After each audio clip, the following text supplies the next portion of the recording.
Folks, I'd like to start off by welcoming you to another edition of Throwing Out Some Heavy Light. My name is Aljamal Binding. I'm the chair of the board of Movement Omaha for Race Equity. And for some of you who don't know what that organization is about, it's a group that deals with anti-racism and social justice issues related to trying to challenge the status quo and deal with race issues, and particularly issues in our community and in our state. And so been around for probably about 10 years. We changed our name about 3 or 4 years ago now to deal primarily with race issues because we got a lot of support in that area. And so tonight is a kind of a special event for us in the sense we're kind of working on a project with a number of different organizations, inclusive community, tri-faith. And so today we invited Jeremy Fricke, who is the Vice President of Mission Advancement for the Tri-Faith Initiative. And some of you who don't know about Tri-Faith, there's more information on the webpage, but this organization brings different, they bring different faiths, bridges differences, and they work with religious pluralism and spiritual groups to create a better society. Jeremy works in their education program. He addressed issues such as white nationalism, and also he's done some training, deal with non-religious issues, and also people of goodwill. And so we're kind of excited and very much pleased that for him to come and talk about their conferences they have coming up. And also there's going to be a breakaway event that they're co-sponsoring with More and Inclusive Community related to this event. There's been research out there by the Pew Research Center and different surveys out there that there's a declining number of people going to church, and some people have lost their kind of interest in that whole religious community. And so we want to talk a little bit about maybe that, and also the importance of understanding the differences in different belief systems or philosophies. And some of those folks who don't even have religion, how do we engage or talk about that in the public squares, we would say. A tri-faith organization is primarily to bring the inclusive communities together into everyday social relations and activities. So we're kind of excited that Jeremy could join us today and talk a little about his experience. And as you know, the format or the framework, where I would kind of ask him a series of questions in the first half. And the second half, we would invite the participants or the audience to engage in questions, anything, and so on. And he's going to share a lot of things. And also there's opportunity, I guess, to follow up with Jeremy later on after the event, if there's some other folks who want to follow up on that. So Jeremy, without further ado, can you tell the audience a little bit more about yourself and give a little background of where you're from and all the good stuff that we talk about when we open ourselves up to these events? Sure. So Jeremy Fricke. I grew up in Fremont, Nebraska. I've been a Midwestern boy my whole life, basically. Went to Wayne State College for my bachelor's degree in business and human resources, and my master's degree in University of Iowa in religious studies. When I was there, I focused primarily on how to reform people who are trying to get away from white nationalism within religious communities. There's a lot more that could be said about that, but that's about where we're at with that. I've been with Tri-Faith Initiative for the last 4 years, done a variety of stuff ranging from figuring out ways to have effective dialogue with one another, doing community engagement stuff, teaching about basically extremism of different kinds, and also the generational shifts around religion, how that might matter for our communities and our workplaces. Good. Now, some folks are not familiar with Tri-Faith. I know you've been around for a number of years. What is Tri-Faith's organizational goals, and why is it significant to our community? So Tri-Faith Initiative is an interfaith organization.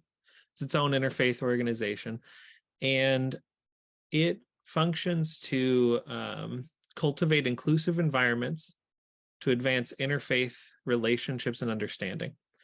And when we talk about interfaith or even religion as a whole, we have the broadest definition that you can determine, basically. What we mean is however anybody relates to religion. So it's very important to us that we don't shy away from conversations that range from the beauty and meaning that people gain from their religious backgrounds or their religious present to the traumas that people have faced in their religious communities. We think it's very important to have the breadth of conversation around religious diversity. The first project that Tri-Faith Initiative worked on and continues to work on is what I would call the Tri-Faith Commons. In collaboration with Temple Israel, which is a 150-year-old synagogue in Omaha that moved, Countryside Community Church, which has about a 70-year history here in Omaha, and then American Muslim Institute, which was a new mosque in response to the growing Muslim population. We bought land and built the kind of centers of each of these four organizations near each other. They're all separate. They all have their own autonomy. They have their own boards, staffs, budgets. We don't fund each other in any capacity, but the goal is to support each other in cultivating these inclusive environments in Omaha and beyond. Mm-hmm. You know, Jeremy, one of the things that come to mind is that those of us who may not have a form of religion or don't have that, we oftentimes look at people who go to church or whatever, and we try to measure them from behaviors. And so my question somewhat is, how does Tri-Faith measure the effectiveness of your work in terms of empirical data, or can you do that? So firstly, it's extremely hard to measure changes in how people feel and how people think. Just in a general rule, you know, people are always trying to reflect on where they think they are with those things. You know, if you ask someone, how much do you know about Islam? There's data actually from the Public Religion Research Institute that shows the people who know the least say that they know the most, and the people who know the most think they know the least because they recognize how much more is out there, right? So some of that is the difficulty, but we're working on actually making impact metrics that are like pre-test, post-test for longer educational and social activities, you know, something that is more meaningful. Just as a little side plug here, we're working on a seminar called the Religious Equity Seminar, which basically looks at marginalization and privilege on the basis of religion, and a significant amount with race as well. So the intent there is to really get good impact metrics by having a pre-test, post-test, and then kind of a post-post test about 6 months down the line to see if the knowledge they gain actually encourages them to make relationships and policies that actually influence our structures long-term. Mm-hmm. One of the reasons we invited you here also was to talk about this event you got coming up called Race, Religion, and the Social Justice Conference. It's going to be sometime, I think, is it in June? Yep. And can you give a little bit of overview what that's about? And I know you're going to have a speaker, a national speaker who's an African-American who deals with religion and race in his book, Clint Smith. Talk a little bit more about that and why that is important and for this critical engagement that you guys have been working on. Sure. So this will be the second annual Race, Religion, and Social Justice Conference. The conference itself is June 8th, and it's an all-day conference. And June 7th, the evening of June 7th is the keynote speaker, Clint Smith. So the Race, Religion, and Social Justice Conference is really intended to have a broad goal of bringing people of different racial and religious backgrounds, but also different professional backgrounds, different sector backgrounds, to engage in this conversation about race, religion, and social justice, and actually share knowledge across those lines. We find that a lot of these issues are kind of dealt with in particular silos. You know, we have academics who kind of just study it and write papers, and then we have DEI professionals who are kind of just doing it in their workplace, and we have activists that are focusing on the broader community. But we're trying to bring all these groups together to share that information, share that networking, and actually be able to make a larger structural impact. The conference is open to everybody and intended to be a price that is low enough that everyone can go. And if it is too high, even for that, please fill out a scholarship form. Clint Smith is our second keynote. Last year we had Simranjit Singh, who's a Sikh man who is a big race and religious justice advocate. Clint Smith wrote a very well-received article particularly talking about how we should more memorialize the horrors of slavery.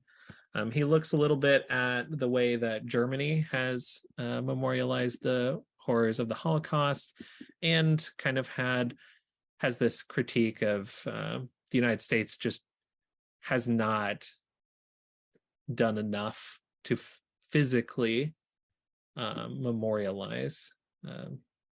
I see you got a link on the webpage. I mean, they can chat. We can actually get a copy of that article in the chat box there. There you go. Okay, so there's if you want to look at that article or click on it, you can get a copy of it, I guess, or read it. But yeah, that's in the chat.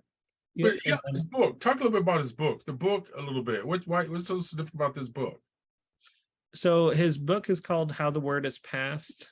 It is fundamentally about how do we tell the stories that matter, going forward to future generations in ways that are sustainable and effective, right? It's kind of a broadening of this memorialization article that he wrote about. So the truth is that we have not come to terms with a lot of the terrible things in the United States against those of different racial or religious backgrounds. And that concept of reckoning and finding the internal community ways to pass those stories forward is something that we just need to really reflect on and integrate into our community lives. Mm-hmm.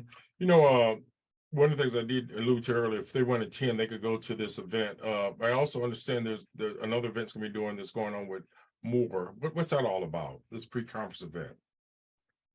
Well, I would love for you to add some too, because well, shameless plug. The host with the most got to be somewhat objective. Okay, but yeah, go ahead. You start, then I'll just bring something into that. Well, I'm very excited about the Moore collaboration, because it's really going to bring some folks who are deeply committed, especially to racial justice, but other forms of justice as well, and go through the process firstly of, in the pre-conference event, kind of brainstorming how will we, as far as I understand, how will we make measurable impact with not only the information from the conference, but just measurable impact on racial justice in Omaha. I want to exclude inclusive communities. Inclusive community. Yeah, we're going to be together. And the other thing I was going to allude to is it's going to be an opportunity where we kind of discuss it. It's going to be, we're not coming there with a lecture mentality, but more of that Socratic approach, or the kind of a way that you kind of use a Rogerian approach where you're asking questions, you're getting people to be comfortable with the topic. But more than anything is to look at how do we massage or talk about it, hopefully in a healthy and a safe environment, because I know that we talk about race, religion, a lot of the topics, people are very afraid to do that. So one of the things we're hoping to do for the three of us to come together, somewhat of a trinity, as we would say, is to help people to feel much more comfortable as we get into this whole event. So yeah, that's how we got together. We're kind of excited that we're bringing a little bit more of the, as I say, color from the hood or whatever, but also get more inclusive of bringing people of color to the table, which can reflect obviously the diversity of our community and our city and our state. Yeah. Another thing is, the other thing I was going to ask you is, in this survey, recent survey, it was in 2023. It's on the webpage, they have a lot of information about declining in church, and I've seen this over the last 3 or 4 years, more so since the pandemic. People start to do the Zoom and the Facebook Live in their religious services, and people are not, the church numbers have not increased. In actual fact, they're decreased for a number of reasons, particularly organized religion. What can you or we collectively attribute to this lack of attendance by the faithful or the flock? I know there's many responses there, but from your vantage point, as someone who studied and talked about theology and religion, what do you think is going on in our society? So I think that there's a few different things. One, I will talk about the generational gap. Firstly, the younger generations in general are leaning away from more structured religion in general, right? It's about double the unaffiliation rate. And when I say unaffiliated, I don't necessarily mean only atheist or agnostic. I mean the whole breadth of those who do not identify with any particular religion, or they identify with a more secular outlook on life. So many of those, of the millennials and Gen Z, are looking more into very personal, spiritual, religious paths. I usually use religion and spirituality pretty interchangeably personally, but generally looking to particularly earth-based or nature-based spiritual paths, basically focusing on the beauty and wonder of the world around us, reclaiming ancient religious paths like Gnosticism and paganism from the past is becoming more popular. So that's one thing to think about, is the generational gap. The other piece is that I think we have really, in a significant portion of the United States in particular, we have recognized that religious institutions have been complicit in injustice over the past millennia or so, right? And I think a lot of people are a little frustrated with religious institutions that don't take that on, which is a significant number. There are some that do engage with those difficulties for sure, but the vast majority don't. The vast majority kind of ignore those, and that let's just kind of stay with what we're doing. But that isn't appealing to a significant number of people, whether it is in the realm of racial justice, LGBT issues, religious difference, or anything else. It just that is a big issue, and I think lastly, the unaffiliation rate is almost entirely influenced by Christianity. Islam is growing, Judaism is about staying the same. Most other religious practices are pretty either the same or growing. It is from Christianity, and in particular, mainline Christianity and evangelical Christianity are the two groups that are losing the most people. And I do think that it has to do with questioning the power that churches have had and not always used it in the right way. Good. One of the things that I've followed as a non-believer or whatever is Malcolm X as well as Martin Luther King said churches or Sundays is the most segregated time, and they made that statement back in the 1950s and 1960s, and it still remained the same. And so one of the questions that come out of this is, if folks believe in the same God, why are we such a segregated or apartheid type in our religions? Not just the doctrine, but in terms of people. You have a black church as Catholic, or you have a black Baptist church, and so on. So it's kind of one of those things that people question about the segregation of the apartheid nature of religion in the United States. So speak to me a little bit about why is that from your vantage point? So so basically, why are churches generally segregated? Right. And actually not just churches, but many religious institutions, maybe especially churches, because there's a longer, more consistent history of Christianity in the United States. So it's going to happen more so that way. I mean, it definitely has a strong overlap of the more political segregation that started that way, and various states had different rules about exactly who was allowed to be where. There were laws about Black folks congregating at all in a lot of states.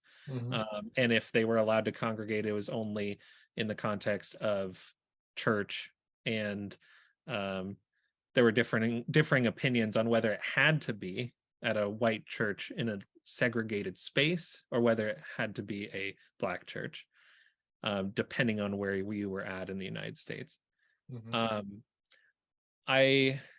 I think that so we have that, and then we have particularly the Black church, but many other smaller racial group religious institutions find some level of power in being able to congregate with like people. Right, right. Got you. So although the origins of that are very terrible, the question is the if we were to have more racially diverse pews, how would that work in a way that would not be really colonizing the Black community in that way? Mhm. Right. I know that I have a pastor friend who's a Black pastor, and she argued the only way that there would be integrated churches in really significantly is if white people came to the Black church. Right? Because they were not prepared to do, obviously, especially. Well, I mean, it's true though. I mean, a lot of the time, very racial justice minded mainline liberal Protestant churches are thinking about how are we going to get basically more racial diversity here. Mm-hmm. Really, the question is, how are you showing up for other communities with the privilege that you might have already? Mm-hmm. It brings to mind the time for burning that was done here in Omaha, 1966, around that time, where Senator Chambers and Pastor Young Dog, I think their Lutheran church, they couldn't even integrate back then, but he raised some very powerful issues. And most people who have not seen that think of the present generation, how that was nominated, that documentary was nominated for Academy Award, didn't win it, but it pointed to some of the things we had in Omaha. And Omaha was on the national scene with that documentary or that video where Ernie was kind of the star of the show. I want to switch up because we got about a couple of minutes before we switch it over to the audience. There are many people who consider themselves atheists. And also I found, can you define the between a seeker atheist, non-theist, activist atheist, ritual atheist, humanist, non-believer, and agnostic? I mean, I didn't know it was all of that. I'm like, man, I thought it was just agnostics and atheists, but man, you got some other folks that I heard were humanists. I can't even say it. Like, what is all that about? Is that just are they the same people with different clothes or what? Help me with that. I think this kind of goes back to this individualizing movement in religion right now, where a lot of the way that we practice religion in any way or non-religion is not practicing, right? Yeah. None of the above. Again, however we relate to religion, right? Okay, got you. Tried to figure out a good catch-all term. So a lot of that does have to do with how we identify, and in some ways we get to decide what those identities mean. I've heard those before. They're fairly popular in atheist agnostic circles, where we have a lot of folks kind of gathering together on that basis. I think what's really important to know is that the folks who do not necessarily identify with a religion or identify with a secular atheist agnostic worldview, they're just as diverse as any religious community is, if not even more so in many circumstances. You have people who are open to the idea of divine ideas, but just don't really believe in them right now, right? You have people who like to do the ritual. So ritual atheism would be, I don't necessarily believe in God or maybe heaven or something like that, but I think that the religious practices that I am culturally associated with matter in some way. They form structure in my life.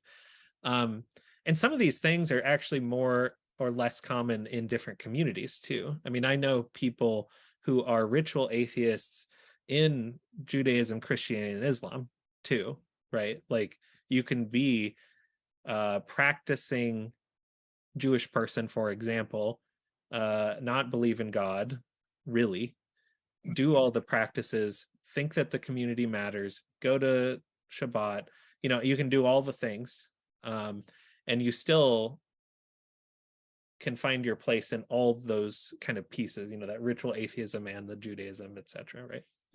As you mentioned, it reminds me of years ago, I met a woman, I know a woman who used to go to First United Methodist Church, who was an atheist. And I said, how's that working out for you?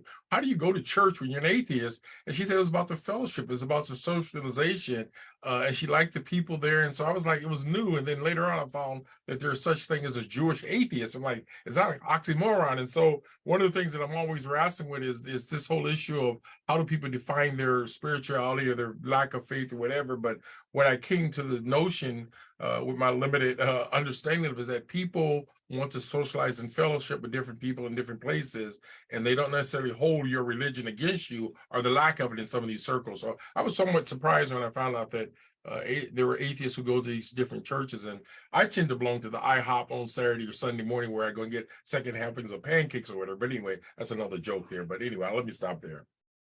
Do you see people identifying this more openly today, Jeremy, in terms of saying that they don't have religion, or do you catch a little drama when you hear people talk like that? I think that so I identify as someone who has no particular religion. I think that I am treated differently in what I would consider a little more privileged way than those who identify specifically with atheism. I think that our society does hold some level of socially acceptable hierarchy within those no religion type spaces, right? There's if you're secular and you don't really identify with anything, and then you can be kind of ignored. To be I get ignored without having. Okay, go ahead. But if you have a more committed stance against, I mean, to some extent against beliefs or against accepting those beliefs, then it can feel like more of a challenge to a larger number of people. Mm-hmm.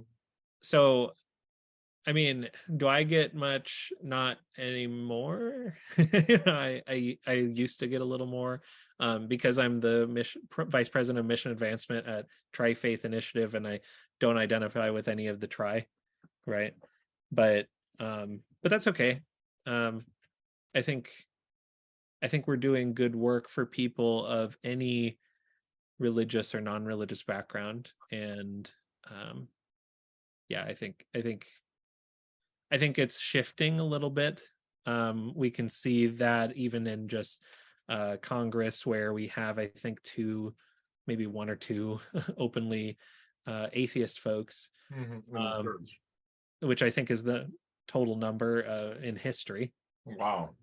As you mentioned that, two things going on. I was talking to Rabbi Israel years ago, and we were doing table talk, and he asked me one day, he said, we would love to have you sponsor table talk among the religious group. And I said, well, as a person who's an unbeliever, how would that work out? He said, no, you'd be the best because you're not biased to any of us or whatever. But yeah. He assured me that in the faith community, religious community, people have a hard time getting together in the same room. And then the second thing, when I was at Catholic Charities, I made a joke about, I'm thinking I might become a Catholic one day. And one of the guy who has a strong ties in the church says, no, stay just the way you are, Al-Jamal. You bring us credibility. But it was a compliment on that. We're down to about a minute or so, and I want to ask you, what do you see as the most challenging issues you see in the faith community today from your vantage point?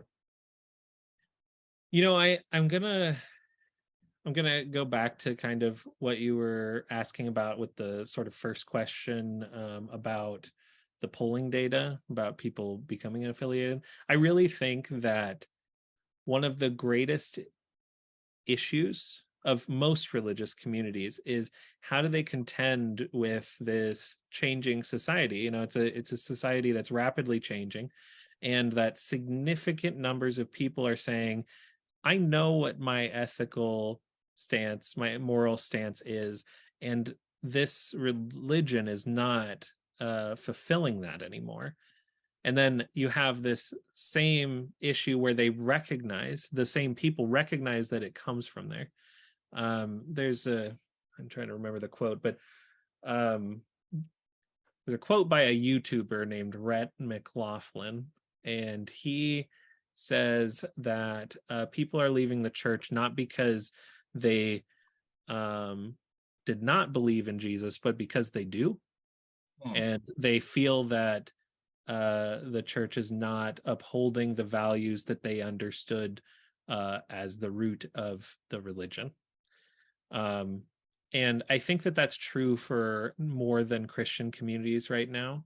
And I think that it is the challenge that most religions haven't had to face really until very recently. This idea that we have to be somewhat self-critical and really recognize, are we doing the right thing? And when we aren't, are we able to take ownership of that and make changes as a community and as individual leaders? Okay, good.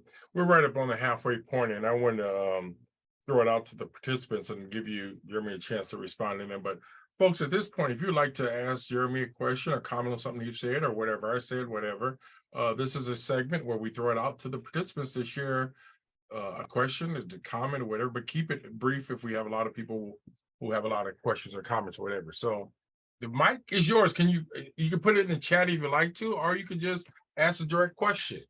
Sister Cynthia, did you want to say something? I see you got something written here. You want to? Yes, I've been pondering the meaning of religion. So I thought I'd type it out. I think it is that ritual part of life that helps people feel like they belong to a group. I think of my 7 siblings, each one taking a piece of the rituals we had as our family.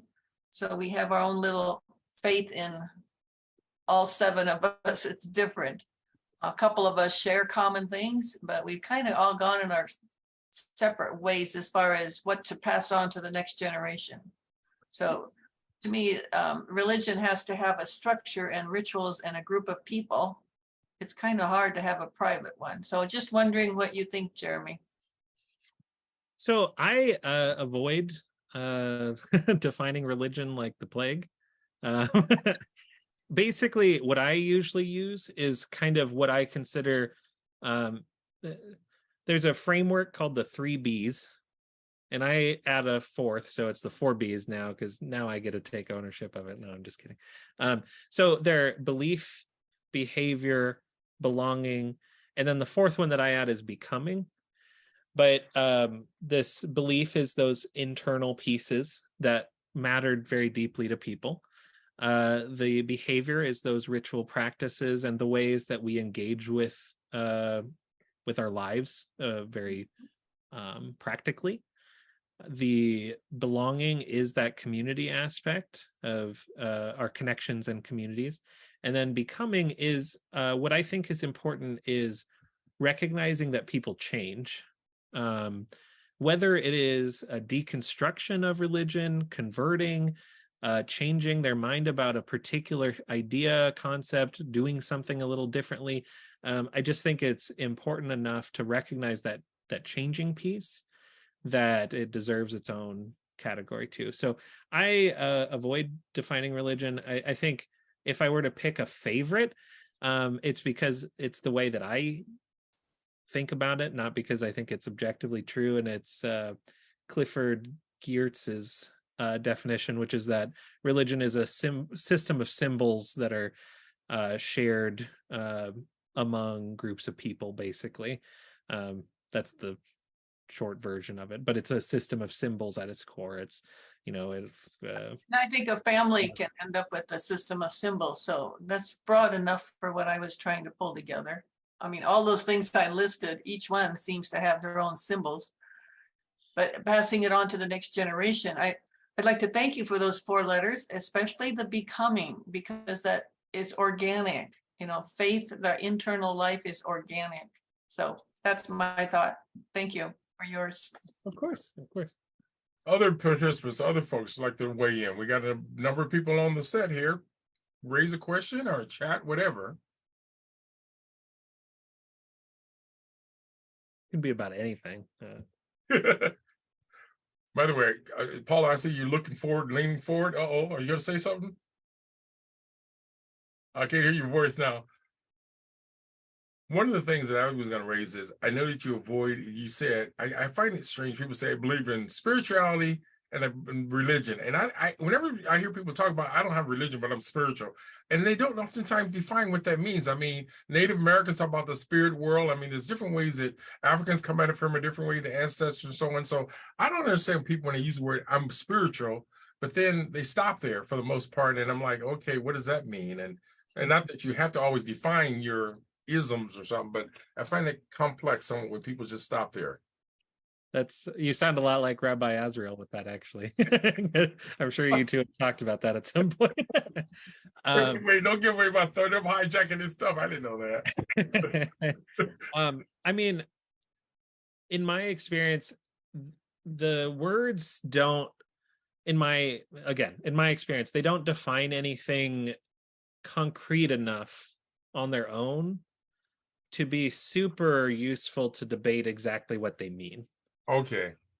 So like, to me, most of the time, spirituality for me is understood as, this is my more emotional, relationship oriented connection with the divine. It's a little more individualized and not as rooted in an organized religion generally.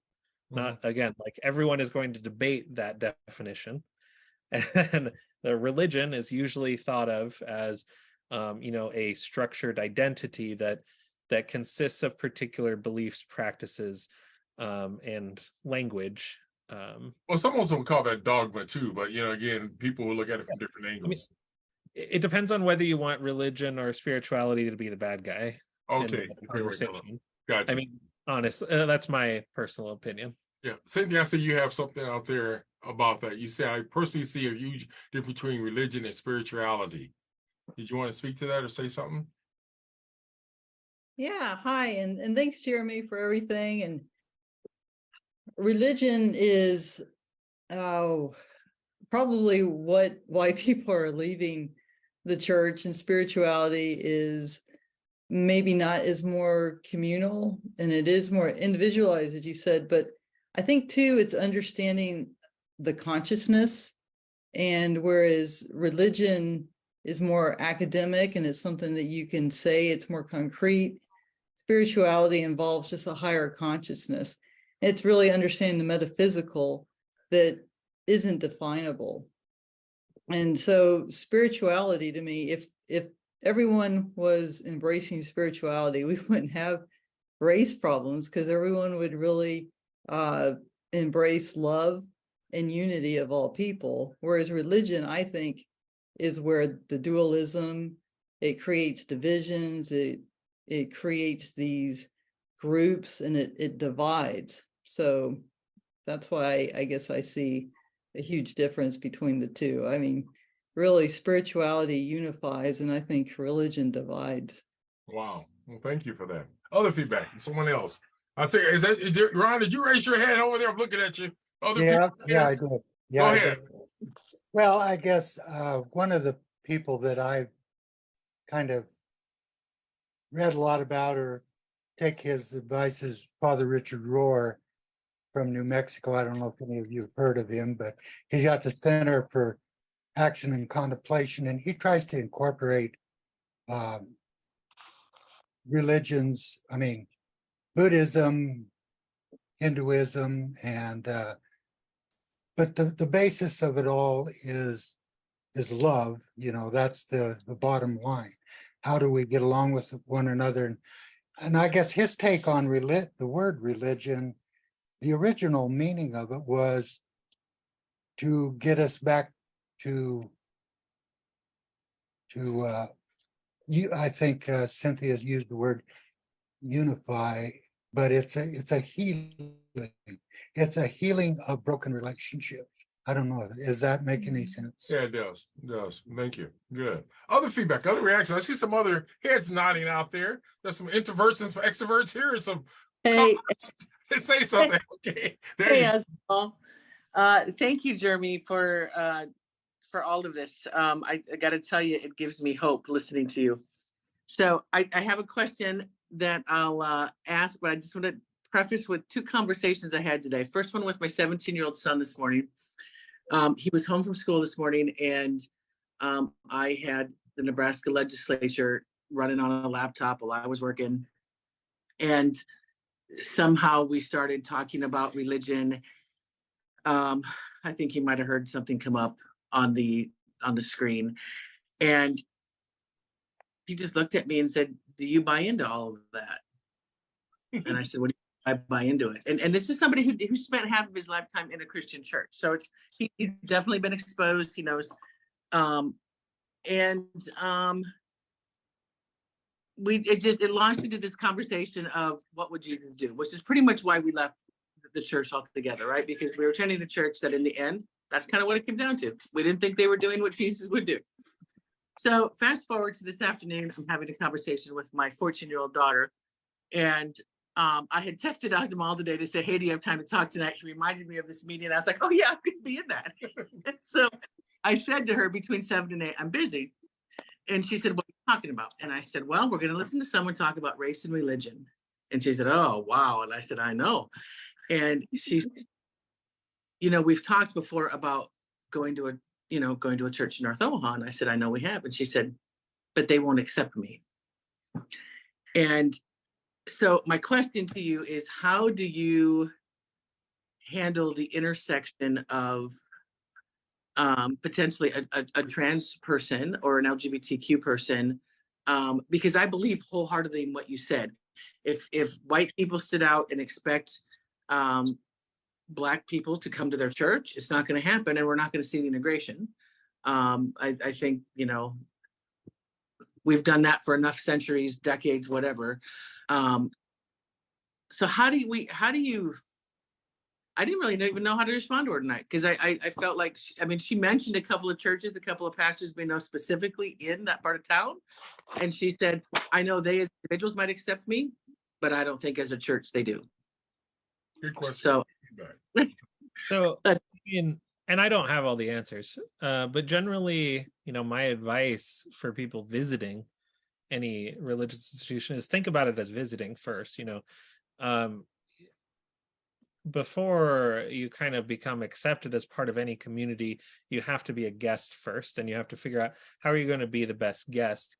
And there's a few ways that you do that. You reach out to the community or to friends and family that go there, and you start with that. You let it slowly develop over time, and if it doesn't fit, it doesn't fit. It's, if you don't feel accepted by the community, you don't. But I do think we have a little bit of a stereotype about a lot of Black churches being anti-LGBT, when there are some, just like there are a lot of white churches that are that way as well. Yeah. There are some very inclusive Black churches as well.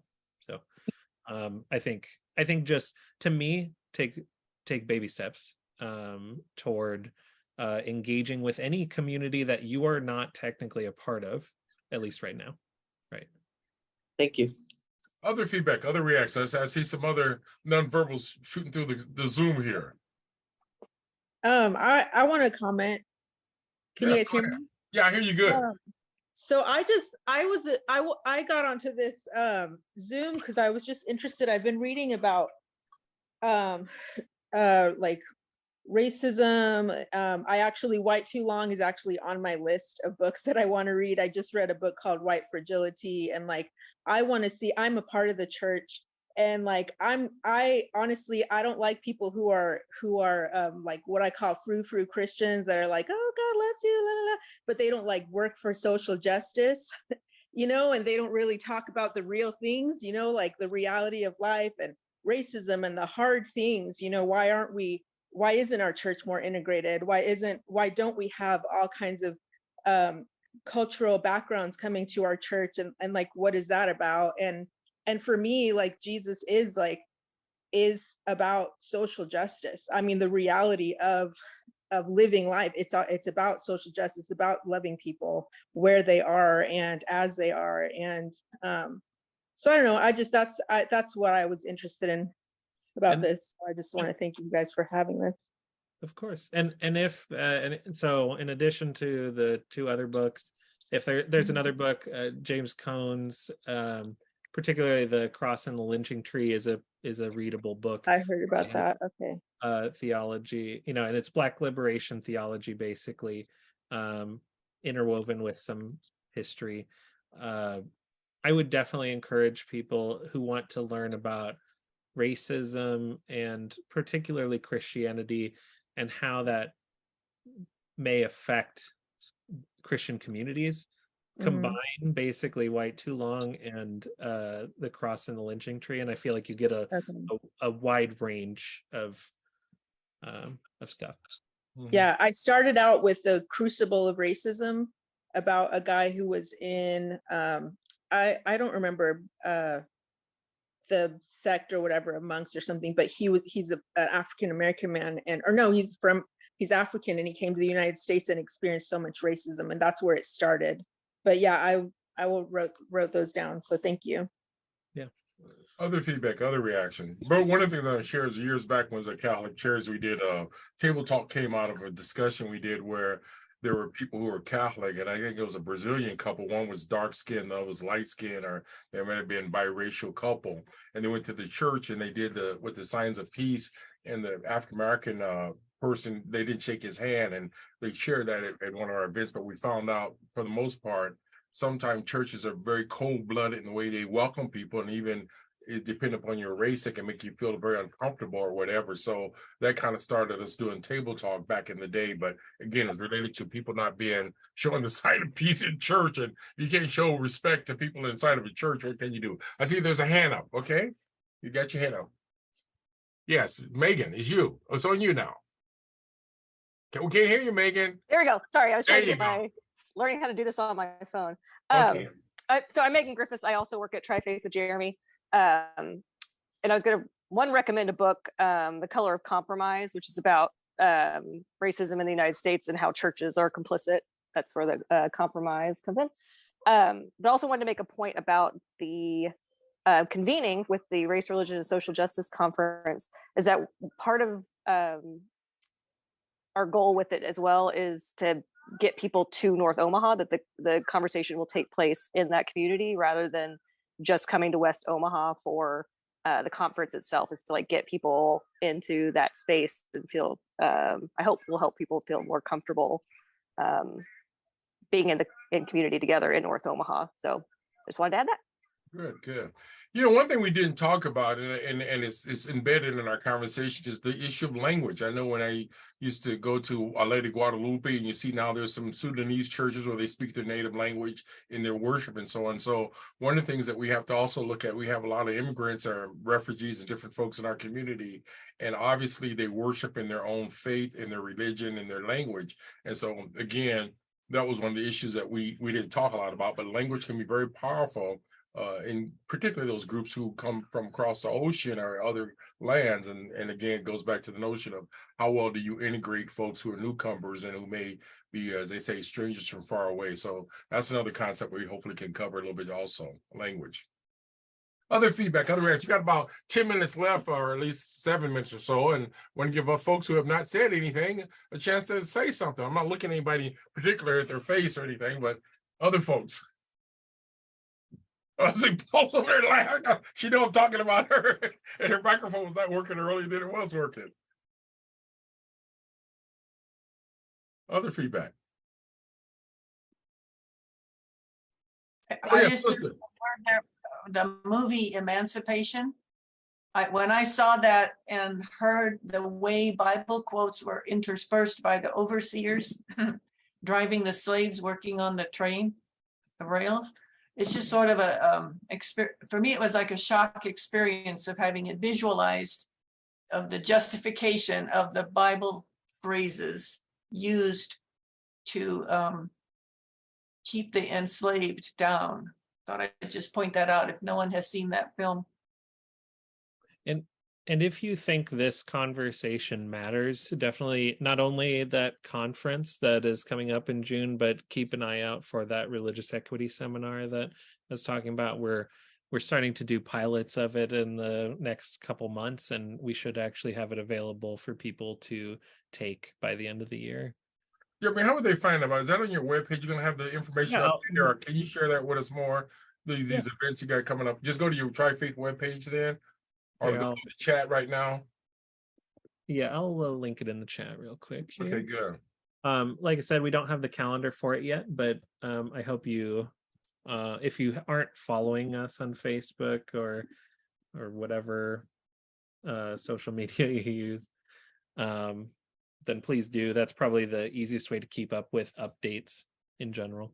You know, there's a question comes to mind, and this is kind of like we call an audible in football. And throw this out at you. What is your relationship with the university? I know at the university they have religious studies, they have Jewish study, and so on. And one of the things, I don't know if they have atheism studies or whatever, but what is the relation with the academic community and religion in your organization, particularly UNO? I know they have a program, and I know Creighton, I think they deal with theology also. But how do you guys interact, or do you interact with those respective institutions? Oh yeah, we do quite a bit. I would say UNO probably the most. I mean, UNO is a co-partner for the Race, Religion, and Social Justice Conference, especially the Religious Studies Department. And then we developed a kind of like a 1 credit hour class with UNO, and particularly Dr. Paul Williams, about that was kind of introducing Judaism, Christianity, Islam, you know, basics and foundations, as well as there was another one called the Crusades and the Holocaust. So we kind of looked through that. And we have very strong connections with almost every faculty member in the Religious Studies Department. With Creighton, we have a strong connection with Zachary Smith, who's Hebrew Bible or Judaic Studies, and then John O'Keefe, John O'Keefe, who's the chair of that department. He's actually kind of a filmmaker right now. He does like filmmaking, theology, and environmentalism right now. But we have pretty good relationships with all of them. You know, years back, I knew that when the professor was in pharmacy, he was kind of like really strong, with the Palestinian issues. What's your relationship with the Muslim community? And we didn't talk much about them today. In general? Right. I mean, I know there's a Muslim community in Omaha, and they do have a imam and, a place that they worship in various groups and so on, but you didn't say much about them as a group. Yeah, so firstly, we have a American Muslim Institute, which is either the first or second largest populated mosque in Omaha. That's on the Commons. Okay. Represents over 34 different countries. At least that's how they talk about it. Oh, wow. They're very proud of how nationally integrated and how racially integrated their mosque is, because the tradition is that you have like the Afghani mosque and you have the Pakistani mosque, gotcha. the African American mosque, in each city. But that was a big intention from the beginning of American Muslim Institute, especially. We have folks who are interested in from every mosque, but we don't have the same kind of like high level relationship with mosques outside of American Muslim Institute right now. They are currently, I think, still looking for a head imam, but their current assistant imam is a wonderful young guy. He's like 28 or something like that, and super passionate, super smart, super inclusive.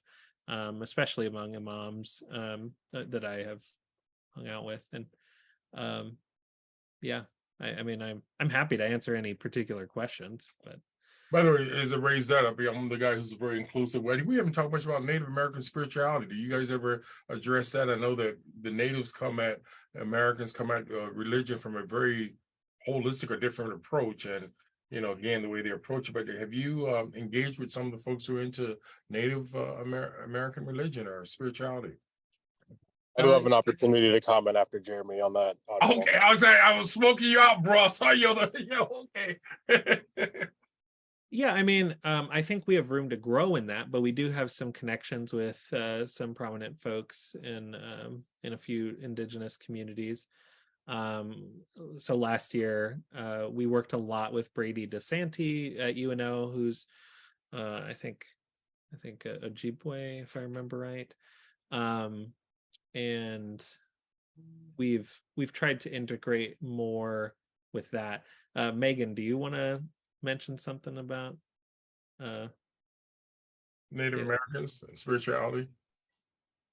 Well, just we've recently, especially through our garden group that is consists of all three people from all three congregations and beyond, has recently made connections with the Mayan Community Center in Omaha.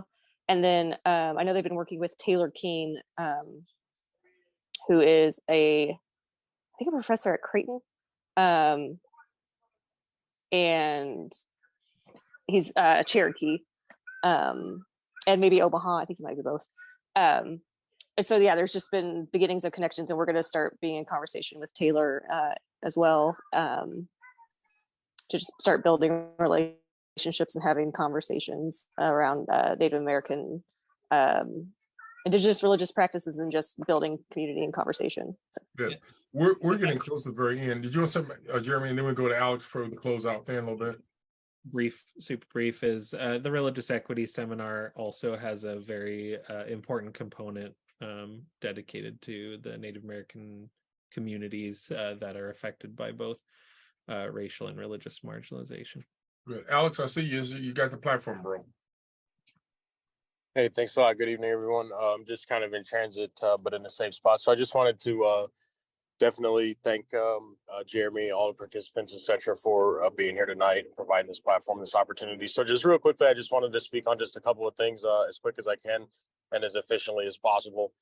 So it shouldn't be lost, or I guess obviously speaking to the choir and saying something that we all already know.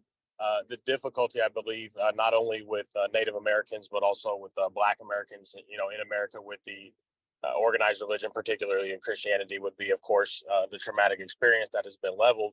And when you look at certain considerations, such as the Indian boarding schools, which motto was frequently "Kill the Indian, save the man," those types of things. And then, as Jeremy alluded to at the onset of this event, there's been an absence of overall accountability, recognition, et cetera, et cetera. So that's just a quick word about that marginalized, forgotten people, the original inhabitants of America, who, by the way, still have not been recognized as American citizens for 100 years yet. That will not be until 2024. And then the only other thing I wanted to say about this particular event is I find it ironic, and by ironic, I mean extremely interesting, to the collaboration and cohesion with the Christian and Muslim faiths in particular, because if we harken back again, just to tie it all back to the Native Americans, the concept of Americana, of manifest destiny, where it was universally recognized and accepted that God, the Christian God, enabled and empowered the white American to take over America, as it were. But when you fast forward a couple hundred years, the quote unquote Islamic Muslim terrorist fundamentalists waging the so-called holy war was the inception for what we know as the war on terrorism. Two very similar actions in two different periods of history, both involving Americans, and then the skew of the fragility heaped upon that should not be lost on us all. With that being said, again, I thank everyone for their time, and I just wanted to share those closing thoughts about the summarization of the event, and just a couple things to consider. And I look forward to seeing everyone at the next MORE event and roundabout with this conference as well. So thank you to Tri-Faith as well. We're down to the last minute before we close out. We'd like the folks to look at the evaluation. If you don't get a chance, go on our website and fill out and give us feedback. But Jeremy, thank you very much. Any last closing comments on your behalf? Anything you want to say before we close out? I don't think there's enough time to say a whole lot, but basically, I hope you keep in touch. Please feel free to email me anytime if you have any questions, suggestions, or anything else. Here's my email.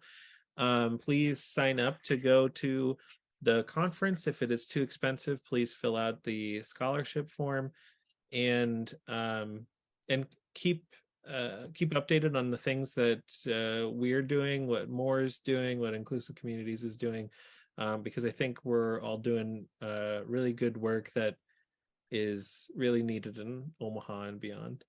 By the way, So, what kind of numbers are you expecting, Jeremy, at this conference? What is your, if you had that magic wand, what do you look at the numbers of your capacity? What do you want? And what did you have last year? so last year we had about 170. Wow. And that was our first year. And then the second year, we're hoping for close to 250. And I think we're on track for being around that. I'm almost worried about it being quite a bit bigger than that. But either way, please come. We'll deal with that issue if it comes up. But yes, please register. Check out the 300 links that I posted in the chat too. Well, on that note, folks, we really I just want to point out the Clint Smith. well, folks, we're going to close out. We're right on time here, but want to thank everybody for being here tonight. And hopefully we will bring this topic back again at some point. It's one of the first time we've dealt with religion in this framework of with Tri-Faith. So we're kind of excited they did that. As we always say when we close out, may the force be with you. Baroko.